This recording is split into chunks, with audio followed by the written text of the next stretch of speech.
We have some very agent decks for you today. I'm actually surprised to see this engine making its rounds right now. And of course, you gotta love seeing what the Nightmare Apprentice can actually do. Make sure you guys smash the living crap out of that subscribe button so you guys don't miss out on more awesome content digging on into the OCG this week. And man, let me tell you, this melodious package of having these cards basically be free, the value that I continue to see these cards bring to the table is just, it's kind of outstanding to me. We're only playing one Melodious Concerto, but I think that's fine because, you know, it's essentially searchable. But so basically what this deck is doing is you have your agent package to put these relatively free bodies on the field for you.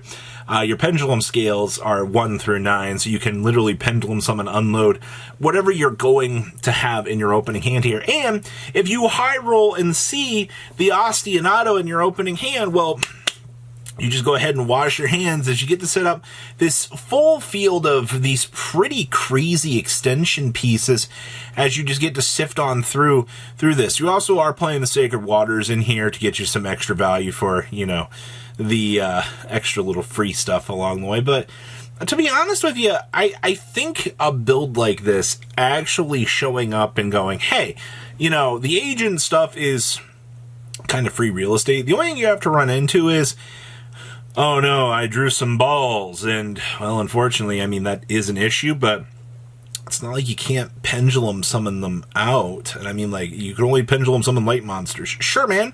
That's so free because everything in here except for, well, you know, some of the more, I guess, choice restricted options are available to you. And most of this deck's going to be doing link climbing. Obviously, you know, getting to the Master Flare Hyperion, or, you know, getting to the Bach, or, you know, the Melodious Maestra here, so you can kind of do the more major plays. Thank you, Ostinato, for being such a strong card. But outside of that, I think this is one of the more interesting lists that we've had the chance to actually get to see right now. So good stuff. What else we got going on back here? I see we have Purely in here. We have a Melodious package in here.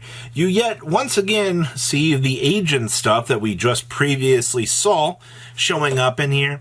I think you got some interesting ideas in here. Like, we're just playing this just to make a Purely beauty. I mean, like, is that it? Like, just to step on into this? Like, there's got to be. I guess not. Like, this is just a My Mini Friend Purely package into like a Sleepy Memory, into like just for this to be a quick effect. I suppose. Like, it's how much rank 2 stuff can we kind of stick together? Because you've also got your Tri-Brigade package in here as well. So you're just going to be filtering through all of these different engines, I guess, generating these different lines of play. Like, I'm impressed. I really am. I'm not at words. Because, like, obviously with Sprite Blue, Sprite Jet, with their limitations in Japan, they're just tech choices that you add into these decks, and you're like, well, hey, you know, I'm able to kind of dump this stuff on in here and try them out as little extension pieces / you know, being able to use them for, you know, making the negates along the way.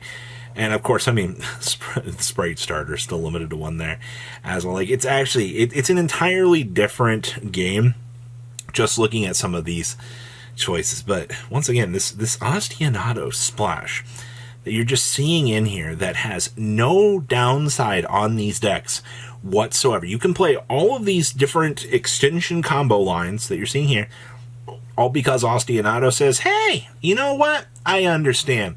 You wanted free fusion summoning to get you the best results out here? Yeah, that's exactly what we're seeing here. Interesting, we'll say the least. Once again, what is up with these pendulum scales, man? Like, this is 3 decks now that are out here that are playing Ostinato. Like, why? It's literally because, hey, you know, with this fusion stuff we got going in here, you know, this is what, like 9 card splash package in here that you're playing because you can. It's so crazy. This build's also playing a penalty game. We've seen this before. It's hilarious. This actually comes up. I mean, your opponent cannot activate spell trap cards this turn, which, as long as your opponent has 4 cards in their hand, This is free denial. Yeah, trust me, they're memes. And also, I mean, this deck also gets to bring in the barrier statue of pain, and your opponent just goes, like, how? How did you get to that? Well, you know, being able to revive it because it's a fiend is really strong. All right, hey, we have, oh man, we're playing Minkanko in here with Novox and friends for Voiceless Voice. Well, yes, we are. So, guess what? It's evidently come to a lot of people's attention that, you know, the Skull Guardian stuff here, all splashable.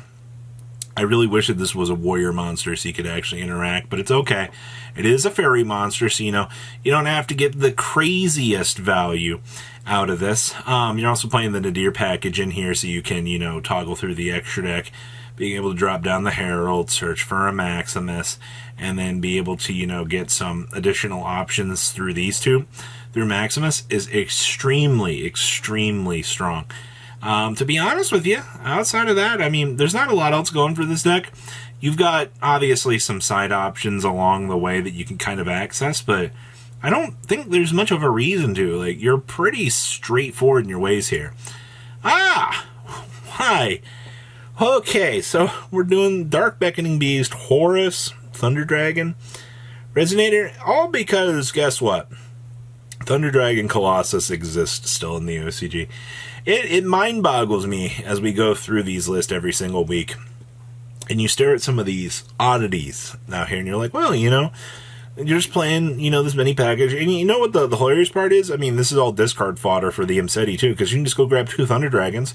Guess what? You want to attribute someone out to roll this thing on out so you can, you know, make this? Well, you know, you can actually do that. It's so crazy just to see the amount of splashability in here. This is all interesting just to mess around with the Resonator package in here. Not even actually doing like crazy Ubel plays. It's all just because of the Dark Beckoning Beast package just to filter you through, you know, some basic options. But okay, you know what? If only Skill Drain was at multiples. What else we got back here? Well, insects with Sacred Beast. Okay, so we are playing Naturia stuff in here. I know I said Sacred Beast, but it's because I saw the Sacred Tree.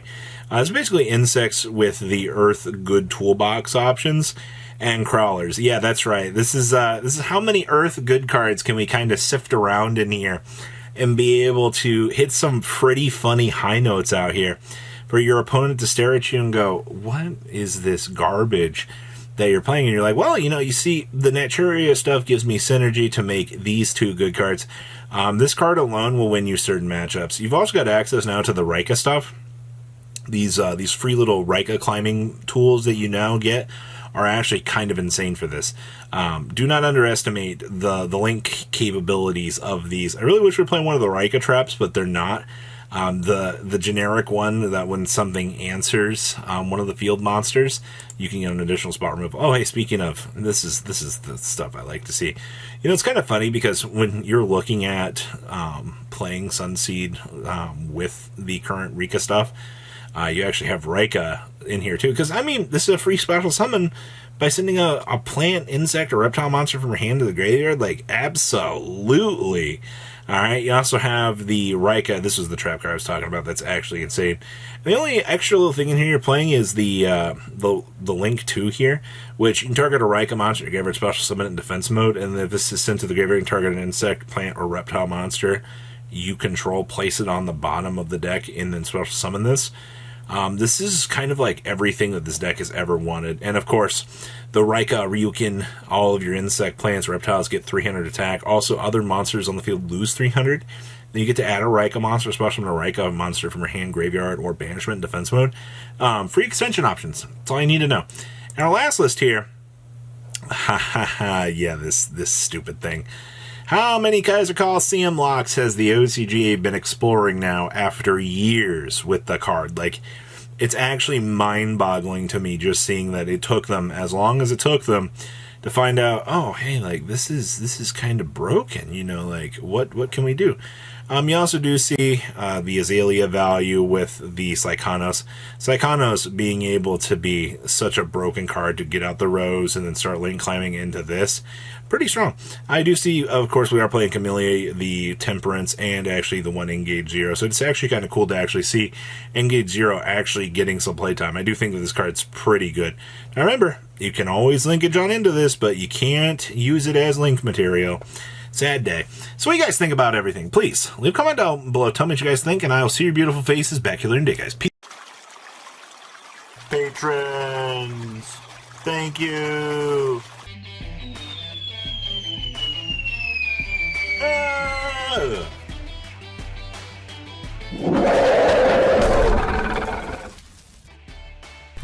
Thank you so much for watching. Check out these other videos.